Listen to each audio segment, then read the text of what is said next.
Hey guys, it's been a while since I've done a video, so I want to do a video today and this is just me ad-libbing. I'm not scripted at all. I've got a few notes here to help me remember a few things, but basically I just want to talk about porn, and because everyone asks me, why didn't you do one about HOCD and porn? So here I am. So first, before I start, what I want to do is just mention an organization called NOCD, N-O-C-D, okay? This is a professional organization. You can download the app for your phone and you can talk to a professional. And just remember, guys, I'm just a YouTuber. I'm doing my best to help people, but you know, my knowledge is good in some areas, not so good in others. And to be fair, I've never really given this porn thing a lot of thought, okay? So what I'm going to do is I'm going to talk about porn in an OCD fashion and in a non-OCD fashion, okay? So first of all, can I just say this, right? I remember when I was about 7 years old, okay? I was 7 years old and there was a woman that was babysitting me, okay? Now, don't get me wrong, she's a good woman. You know, she's one of the best, even to this day. But she babysat me, and this was back in the 70s. And her husband was in work. Her husband's brother had come to visit for a few minutes. And I can remember seeing those two kissing each other. And even as a 7-year-old, I knew that was wrong. I just knew it was inherently wrong. There was kind of like a sick feeling to the whole thing. And do you know, sometimes, even though I've watched porn myself, I get that sick feeling when I watch porn sometimes. There's something, porn is just a cesspit.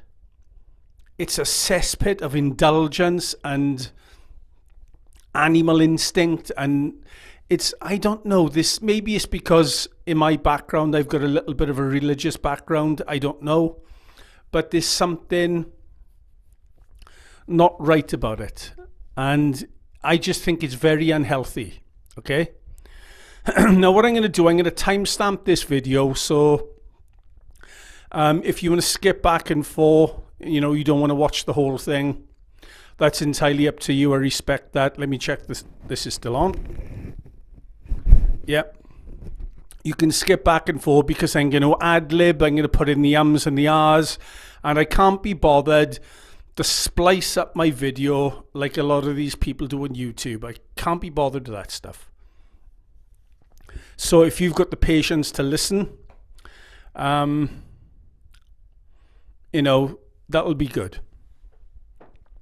So what I'll say is that I've got very mixed feelings towards porn, okay? And a question I get is, can porn cause HOCD? Can porn induce HOCD? Well, this goes into the second thing somebody wrote, which is, why is porn desensitize me? Okay, so I'll cover the two together. I think that porn doesn't necessarily cause HOCD, which is basically OCD, okay? It's not basically, it is. It's OCD. Does porn cause it? Well, you know what? This is what tends to happen. people will watch porn, right? Now, if I tied you up, okay, and put a gag on you and shit like they do in the movies, and I pull your gag off and give you a sweet, and you went, nice, great. But if I kept force feeding you those sweets all the time, for days and days and days, you're going to go, bleh. You're going to get sick of them in the end, right? You're going to desensitize, in a way, in a manner of speaking, to the sweets. They're not nice anymore. You know, it's worn off. You know, take that stuff away from me.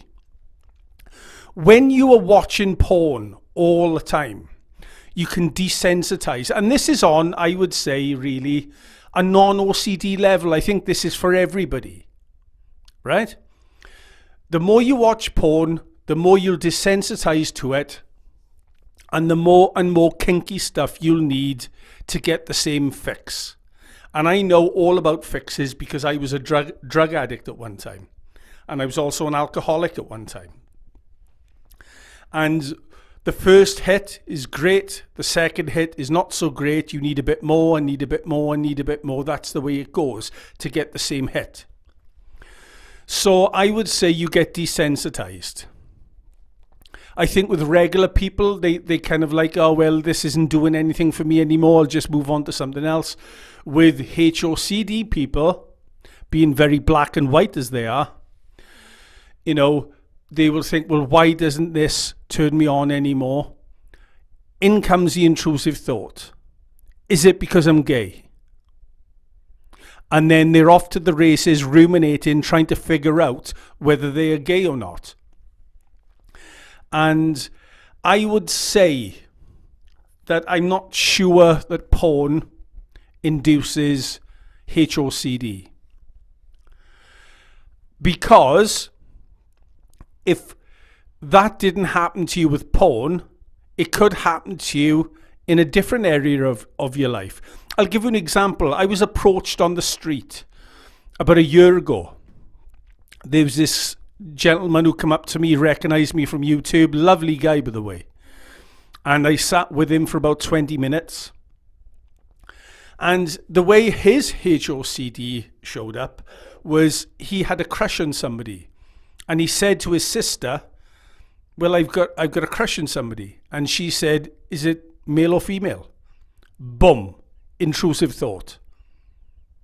You could be walking past a gay bar, and all of a sudden you could think, because OCD loves to look for meaning, it always looks for meaning in everything. You could walk past the gay bar and you could have a thought, well, what if subconsciously I wanted to walk past this gay bar because maybe I'm gay? You know, the Freudian thing, you know, you're psychoanalyzing. It could happen in a million different ways. It just so happens that you were watching a lot of porn, you got desensitized, and the thought came in, what if I'm gay?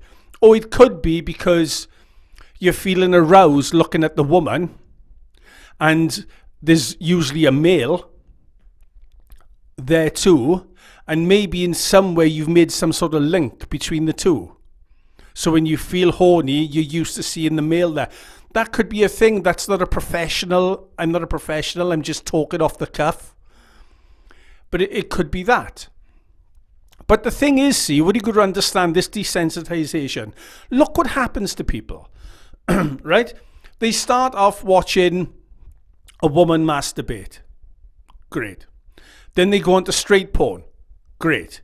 Then they go on to gangbangs and all that stuff, you know, threesomes and what have you. Okay. Then they go on to cuckold stuff. Okay.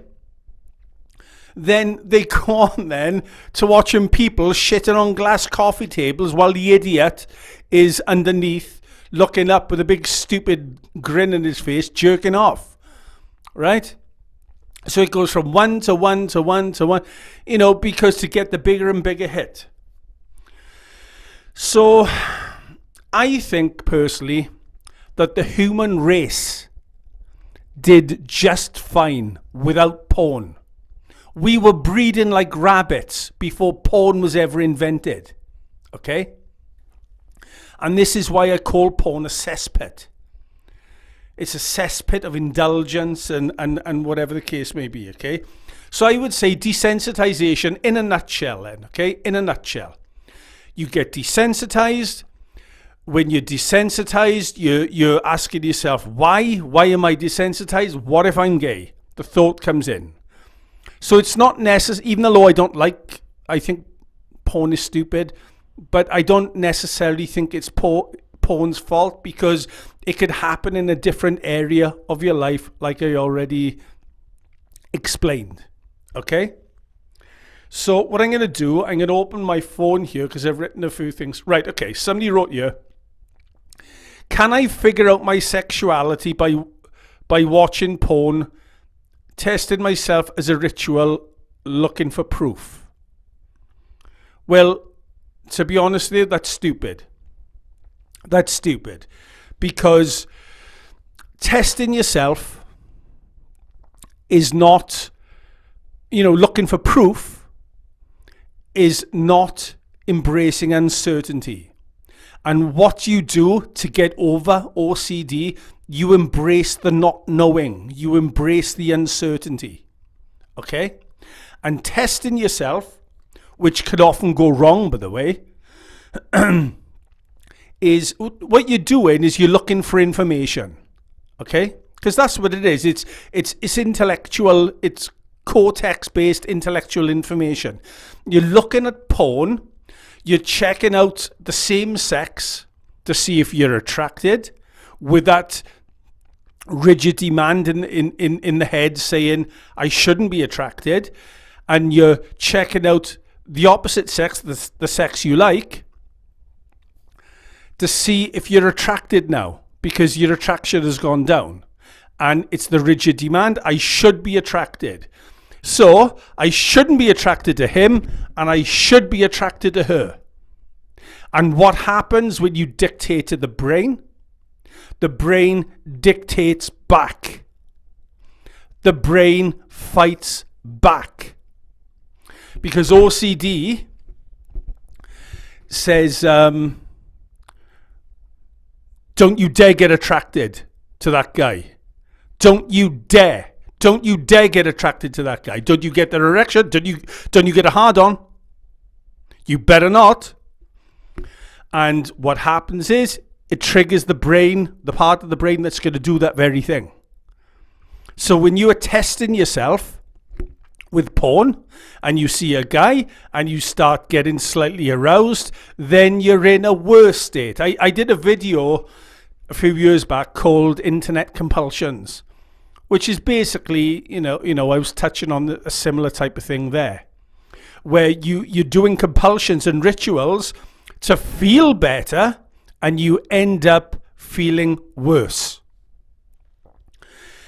You could get lucky. You could test yourself, and you don't get aroused to the guy. Woohoo! As Homer would do. Woohoo! Okay, yeah, you scored a point, but it's not going to last. It's not going to last because you're trying to wipe out the doubt through information, which doesn't work. So the doubt returns. So then you have to do the whole thing again. So you might win one time. You might look at a guy one time and not get aroused. You see him as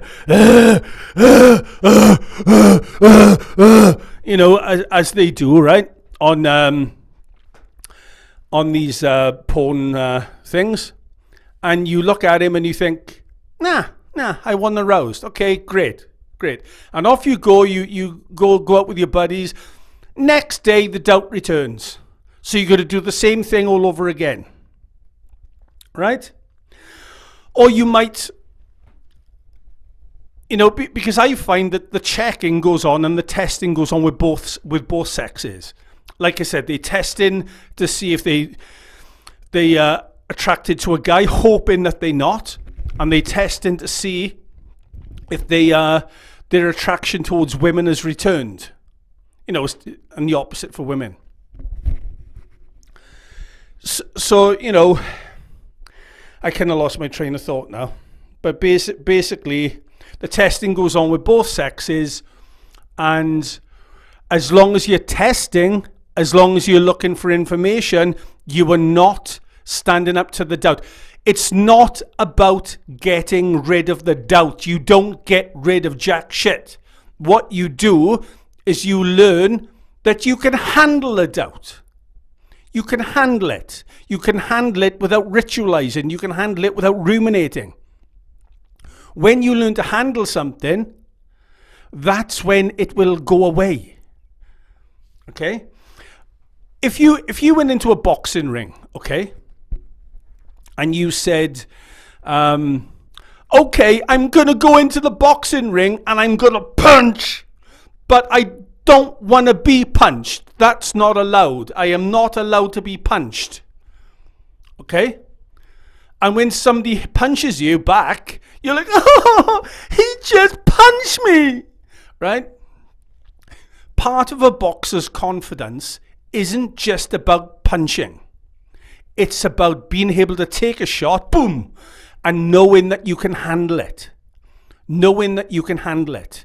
If you have a mindset of, I'm not allowed to be punched, you'll never get in the ring in the first place. Okay? So it's all about tolerating the doubt, tolerating the uncertainty, not looking for proof. Okay? So testing yourself, in a nutshell, is a bad thing. A very bad thing, because you are keeping the whole train going. Right? People test themselves in all sorts of different ways. They test themselves by just walking on the street and checking people out. Checking out the sex they fancy and checking out the sex that they don't fancy. Okay?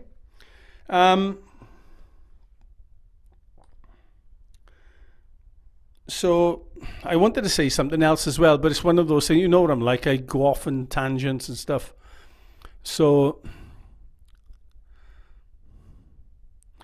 yeah, I mean, that's what I wanted to say, right? These rigid demands that we have, okay? Should, black and white thinking, okay? I should be attracted to women, and I shouldn't be attracted to men.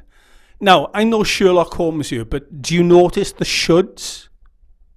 The shoulds? The perfectionism? You know, what I said earlier about I shouldn't have that groinal response. So what happens is the brain gives you the groinal response, yeah? Okay. I should be attracted to women. So what does the brain do? Your attraction goes down. As long as you're fighting the should, it goes down. And I got a really interesting little story. Really interesting. It'll take me about 30 seconds to tell you. I know somebody that got baptized, got HOCD, gets groinal responses, loss of attraction, etc. Right? They got baptized, I don't know, like months ago. When they got baptized, they come out of the church, whatever, and they said to themselves, dude, you can't go looking at chicks now, or women now, because, you know, it's against your principles now.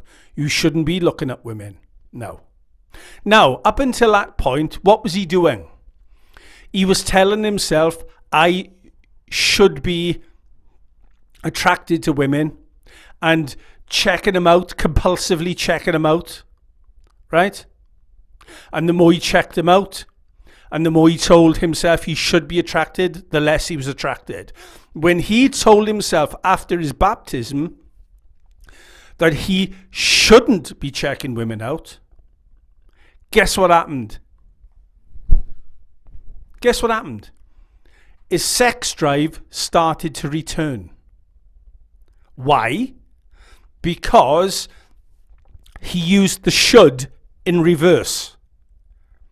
Instead of saying, I should be attracted, he told himself, I shouldn't be checking women out anymore. It's not ethical. And that's when he started to feel butterflies in his stomach.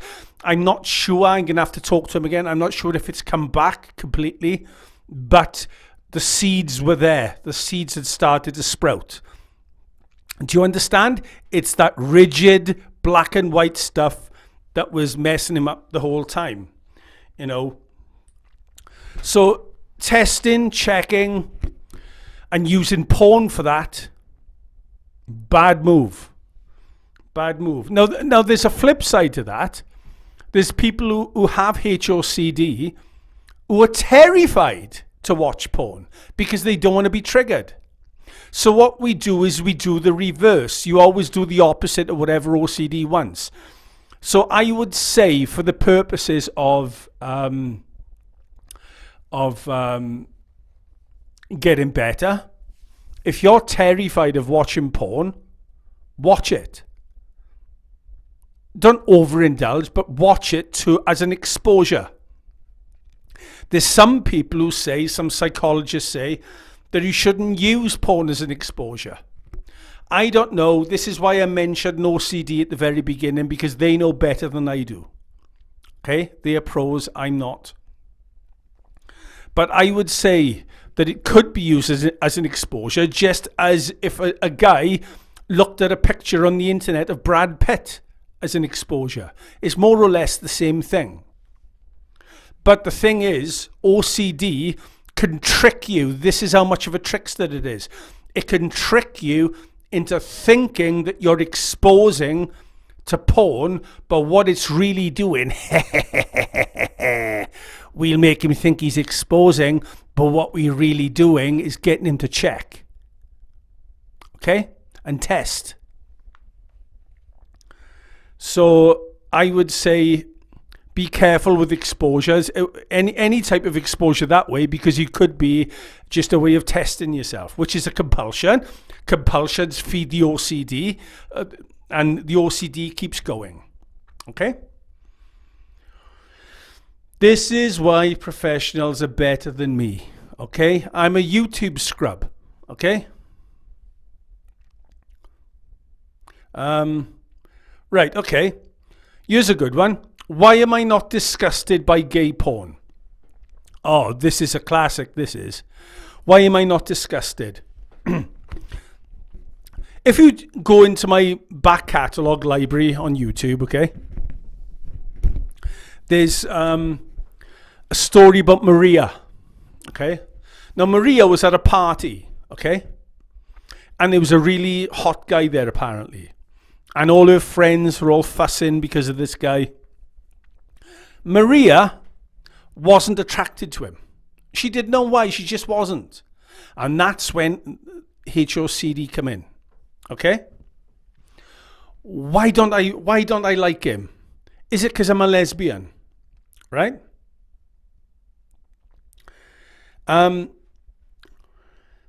So what I'm saying is that,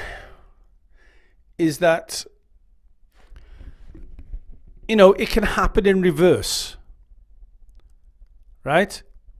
It could happen in reverse. It could be you could see some dude in the showers. I saw some dude in the showers not so long back, right?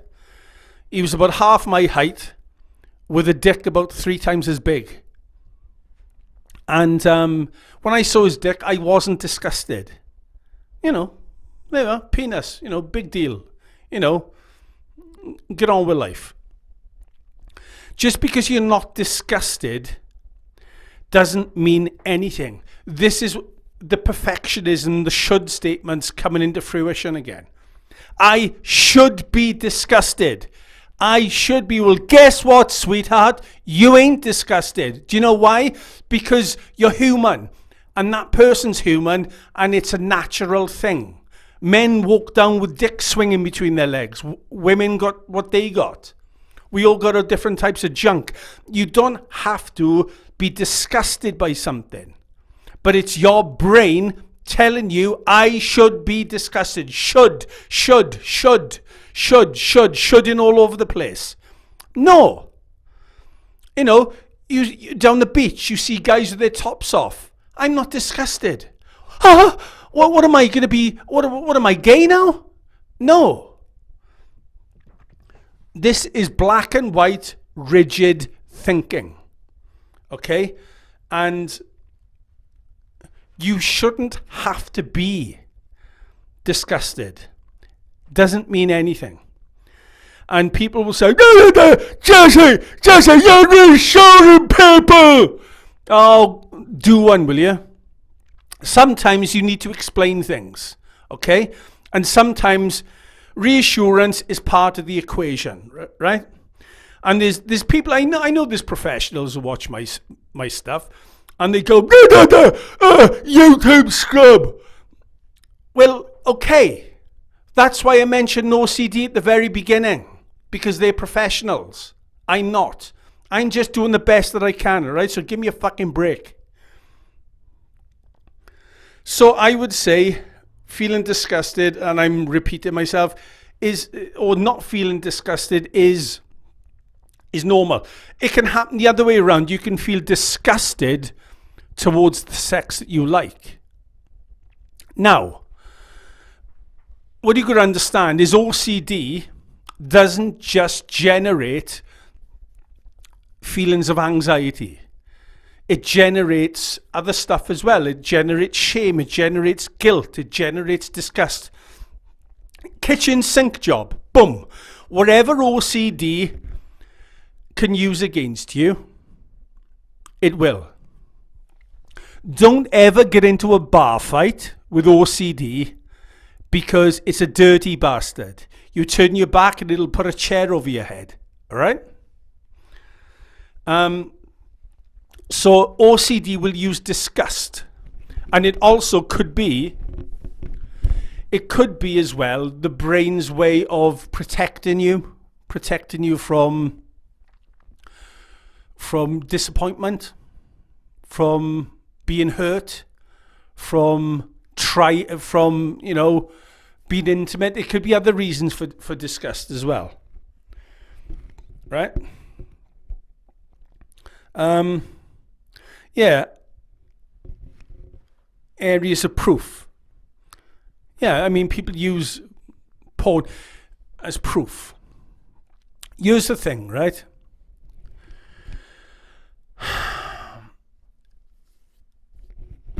The anxiety that you feel comes from the amygdala. The amygdala is an almond-shaped size. There's two of them in the brain, okay, that generate anxiety. Okay? Now, the amygdala stores emotional memories. It works through pairings. Example. Say, for example, you were a toddler and your mother or your father called you to get some candy and you run over, you're just a toddler, and you run and bang your head. And as you look up, you see your pet dog. All of a sudden now the brain has paired pain because you fell with dog. Okay? So it works, the amygdala works through pairings. So the amygdala stores emotional memories. Okay? Because in years' time you might forget that incident happened, and you might, later on in life have a phobia of dogs, and you don't know where it's come from. You don't remember. It's an emotional memory stored in the amygdala. Right? You can't change the amygdala with intellectual information. Okay? And when you have emotions, you can't fight the emotions with knowledge. You can't take it from somebody that read self-help books for 20 years, trying to change my psychology, trying to change the way I feel about myself, when the whole time I was feeding the wrong department of the brain. By doing compulsions, rituals, seeking proof, looking for information, you're addressing the wrong part of the brain. You need to, the amygdala has to be handled a different way. This is why exposure therapy is the gold standard treatment, okay? Sorry guys, I am going off on tangents, but you know what I'm like. I get carried away. Right. Okay. I had a groinal response watching porn. Well, I basically covered that, right? People are trying to wipe out their own doubt by watching porn. Next thing they know, they're in a worse situation because they have a groinal response. Then that becomes a source of panic. Then you begin ruminating and ruminating and ruminating, which leads to a lot of other compulsions, and down and down and down the rabbit hole you go. Okay? Groinal responses are a thing in OCD. And as I already explained to you, the OCD is telling you, don't you get that groinal response? And what happens is you'll get it. Because, you can't fight the brain. If you should get a groinal response, okay, allow it to be. Allow it to be. Allow it to be there. You can't fight feelings with intellect. If you push it down, push the groinal response down, it'll come back. So you have to allow it to play itself out. Whatever happens, allow it. Have you ever noticed, right? Have you ever noticed this? Have you ever been in a situation where you can't stop laughing?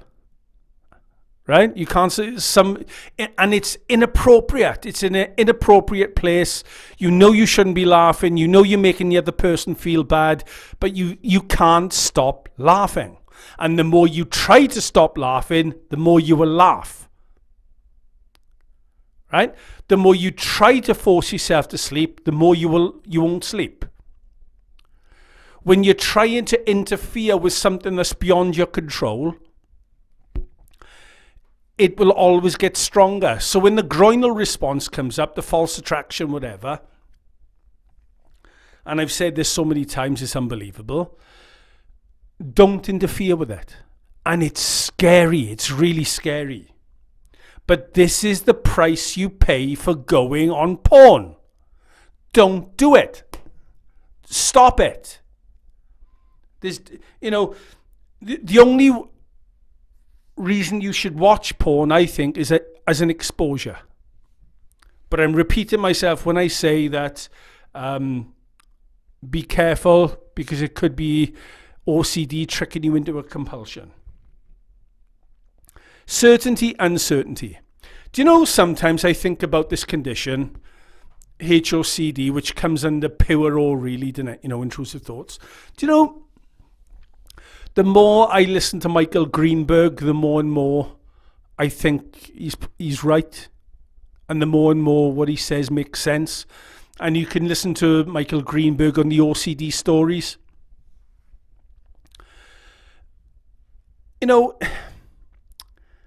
How can I say? Rumination. I think they should call pure rumination OCD. Or I think they should call it overthinking OCD.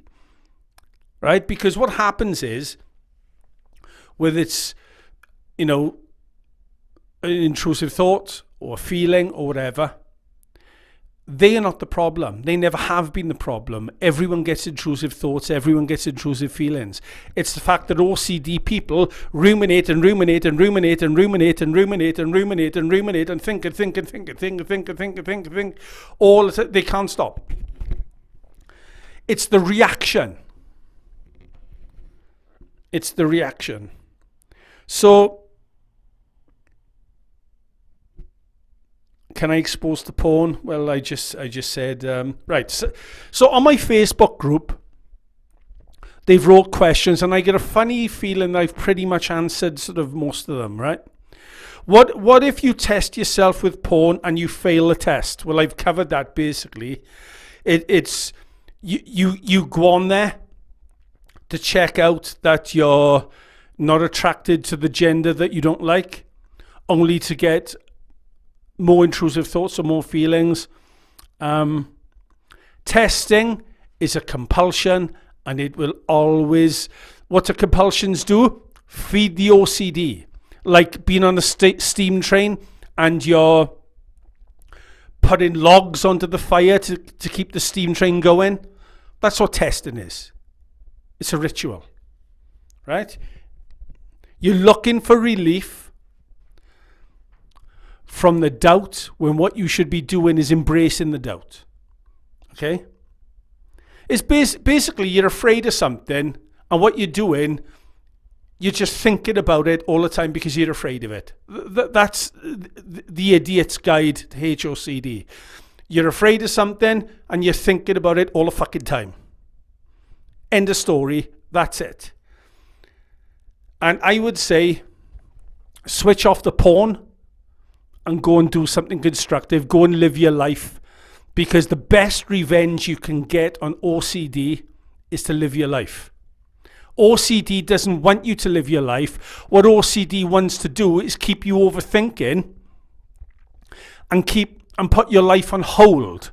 That's what OCD wants you to do. Put your life on hold. To overthink, to think about it. Houston, we have a problem. And I used to have a chess computer years ago, back in the day. It was a chess computer. You'd actually move the pieces and stuff. And sometimes you do a move and it would think. And it would be there for sometimes for hours just thinking. And I'm thinking, move already. But it was an old-fashioned one.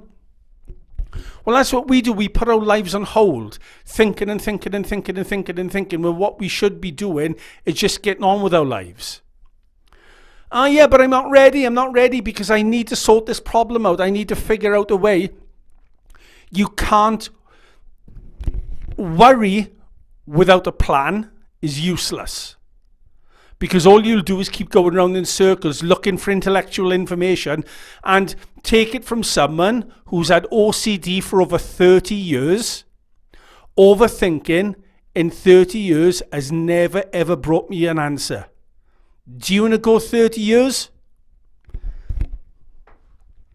Do you want to look in the mirror and see an old man or an old woman? You're trying to be perfect before you can move forward. Move forward anyway. And let the question hang there. Let the intrusion hang there. And don't answer it. And remain uncertain. So you feel discomfort. Discomfort is a normal part of life. Right, so I got some guy here that wrote blah, blah, blah. He's on about a psychologist. He says, but a clinical psychologist refutes that this is a real phenomenon, because he says there are other causes than HOCD. Basically what he's saying is this clinical psychologist basically said, is HOCD, can HOCD be porn induced? And I kind of answered that in my own way earlier on. I don't think it can be. I don't think it is porn induced. I think porn, I don't know if I'm going to make sense saying this.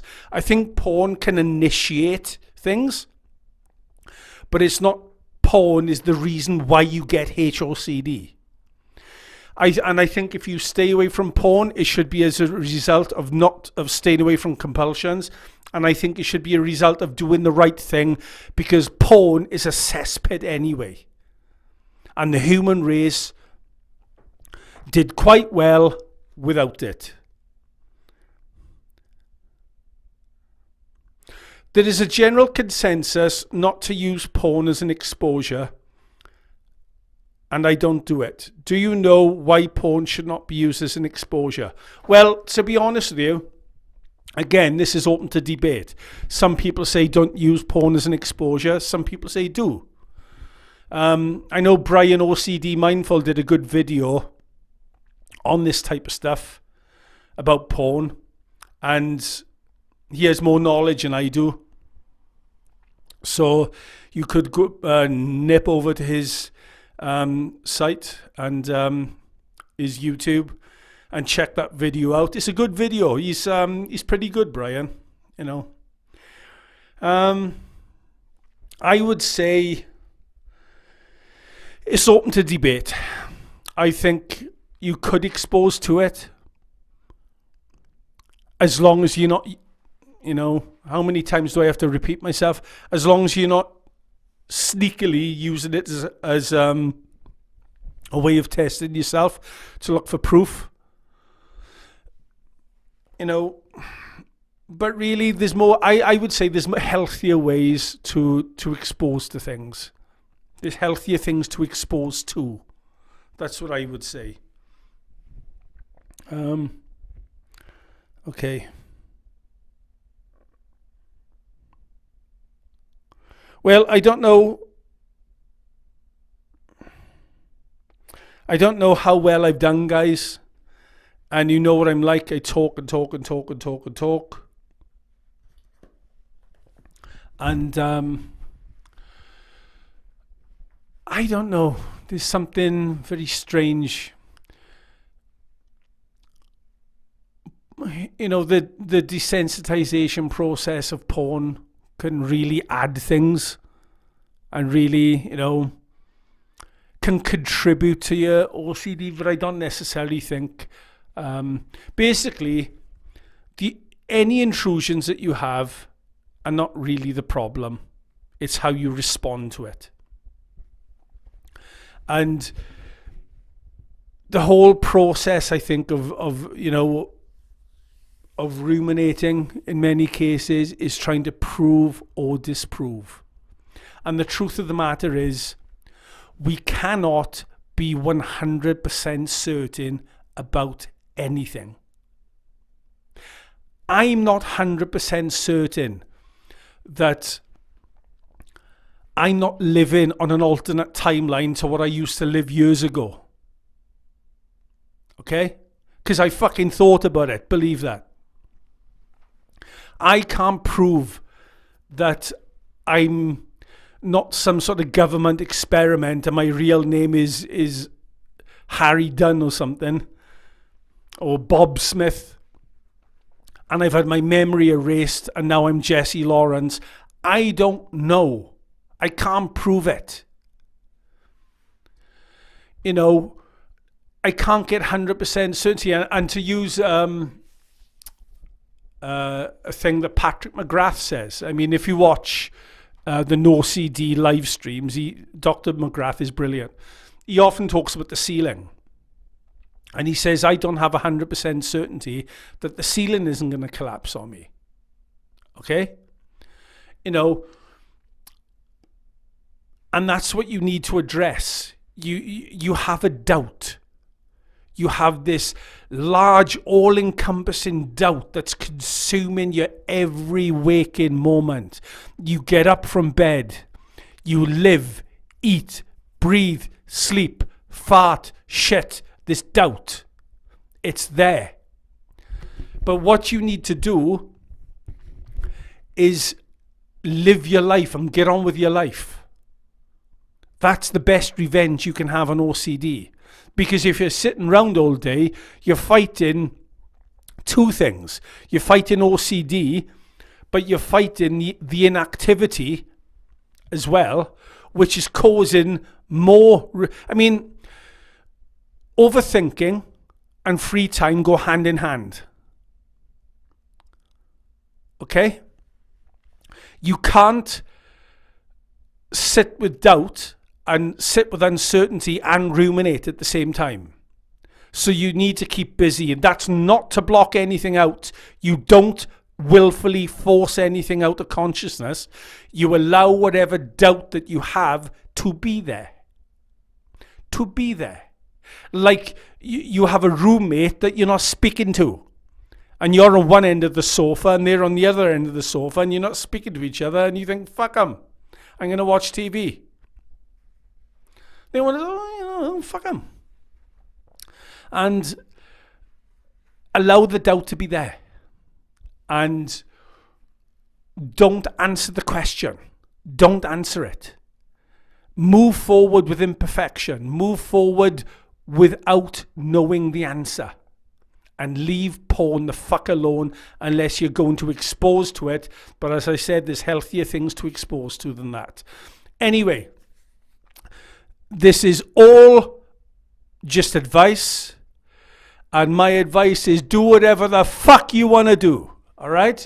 Do what you want to do. This is just advice, as the Hodge twins would say. So, I started with no CD. And I'll end with No CD. No CD are a professional organisation. They know a lot more than I do. Infinitely more. And they can guide you along, the road a lot better than me. I'm kind of like the halfway house. I'm kind of like, the Tom Bombadil in Lord of the Rings. I'm kind of like the guy on the side of the road that says, it's that way, where you're heading, it's that way, so many miles down the road. I'm just the halfway guy. And everybody thinks that they can sort everything out on their own and fix everything themselves, looking for information which doesn't change the amygdala, and it's the amygdala that you need to fucking change.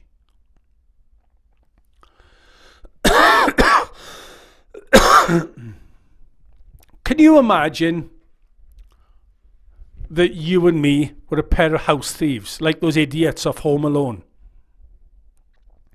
Like Joe Pesci. Can you imagine I said, okay, there's 2 mansions there. Let's go and rob a mansion. And we robbed the wrong mansion. Okay? We rob because it's empty.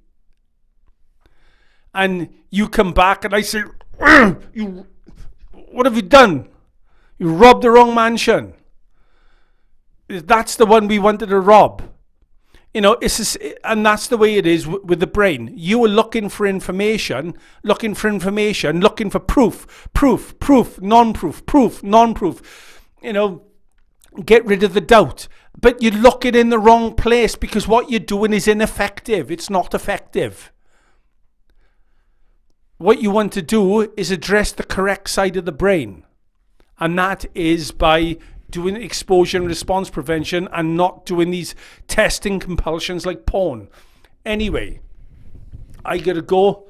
I hope that I've made a little bit of sense. And take care, guys, and I'll talk to you soon, all right? Bye for now. Bye.